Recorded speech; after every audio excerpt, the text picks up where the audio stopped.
What's up, guys? Welcome back to The Educated Barfly. My name's Leandro DiManriva, and today we are doing a sponsored episode with the Elin Collective. The Elin Collective is a company from Newton, Massachusetts that makes some great barware sets. And it's kind of cool because they do like inclusive sets. So one of them would be like a stirring set, which if you want to see what that stirring set looks like, you can take a look at our Mechanics of Stirring episode, which we did with them as well, and you can actually see the full set there. They also have a shaking set, and they also have 4 different styles of rocks glasses, which I have here, actually. And if you don't mind me doing a little unboxing, the greatest thing about the rocks glass sets is that they come with these awesome ice ball molds. Now, it's awesome that they come with ice ball molds because you get a little extra thing. They actually sell these separately as well, so you don't have to buy the glasses to get them. You can get these on their own. But what's really great is that they have like a glass, like these nice glasses, right? These are nice rocks glasses, and then you get an ice ball that you can freeze and put inside your whiskey or cocktail or whatever you want to put in here.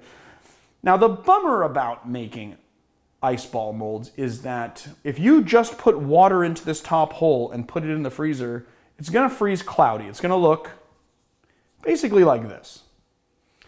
And the reason why that is because when ice freezes, it freezes, the water freezes first, and it pushes all of the sediment, impurities, different minerals, and air pockets and gases into the center of it because it freezes last, right? So that cloudiness actually in the ice freezes after the pure water does, and so it'll push it into the center like that, and you have this cloudy piece of ice, which a lot of people don't like. But what I am making this video about is to let you guys know that you actually don't need to have cloudy ice. You can actually make a fully clear piece of ice that looks like this from an ice ball mold. And the way that we're going to do that is by a technique called directional freezing. So what directional freezing is this.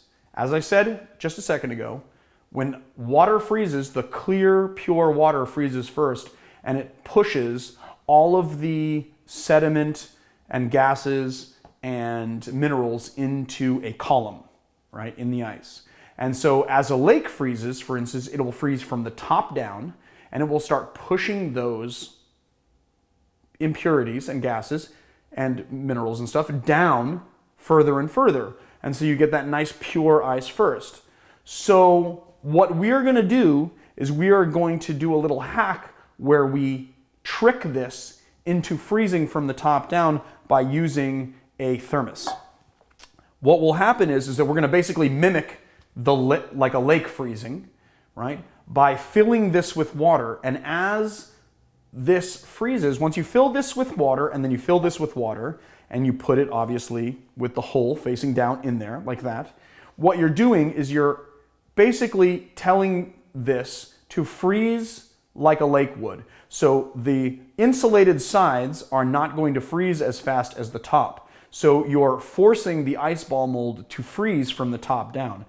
As it freezes, it'll push all of the cloudiness down out of that hole and out of your ice ball mold. So the way we're going to do this, real simply, is we're going to take water. Now, a lot of people think you need to boil water, and I will say this.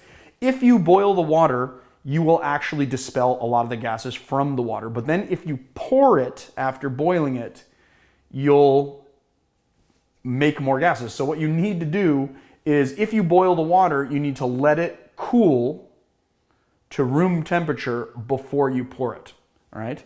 And what we're going to do is we're just going to fill this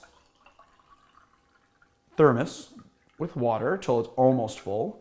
And then we're going to fill the ball mold. I'm probably going to spill things everywhere. We're going to fill the ball mold with water as well. Okay, there, I spilled out, so I know that's completely full. You want it to be full to the top. And we're simply going to push it down in there and make sure that the hole is center. So you want to just make sure that this thing is not at an angle and the hole is center down here and here. And there you go. We're just going to take that and put it into the freezer. Now, luckily for you guys, I froze one last night, and I have one right here that's been kind of tempering, so it's going to be easy to get out. But basically, you can see that it has separated because ice does expand. So since that is so full of water, it's going to kind of expand a little bit. And then we're going to just like pull it off.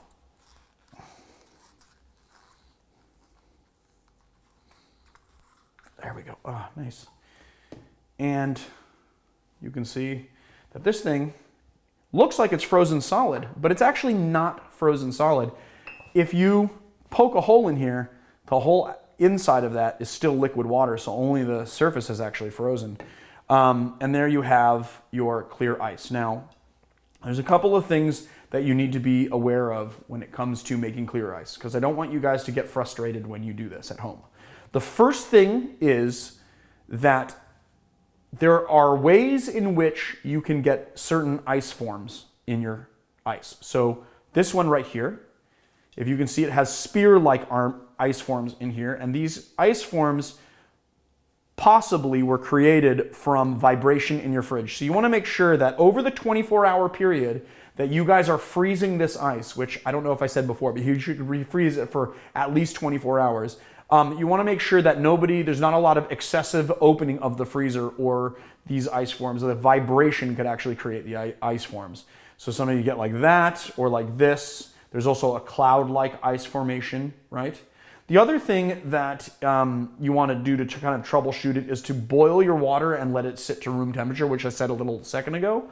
That is going to release some of the gases inside the water, and it's going to help it freeze a little clearer. And then the third thing that you can do to kind of troubleshoot it if you're getting cloud formations in your ice is you want to make sure that if you have a really fancy freezer that is set really low, then it could be freezing this a little bit too fast, and it's just the water is just not getting a chance to push the cloudiness out. What you want to do is you want to make sure that it's obviously below freezing and then also food safe, but you want to make sure that it's set to a high enough temperature that it's really forcing this thing to freeze really slowly. And that's why you give it 24 hours, because honestly, the rate at which, the amount of time that you need to keep it inside the freezer is directly proportional to the size of the vessel that you're using.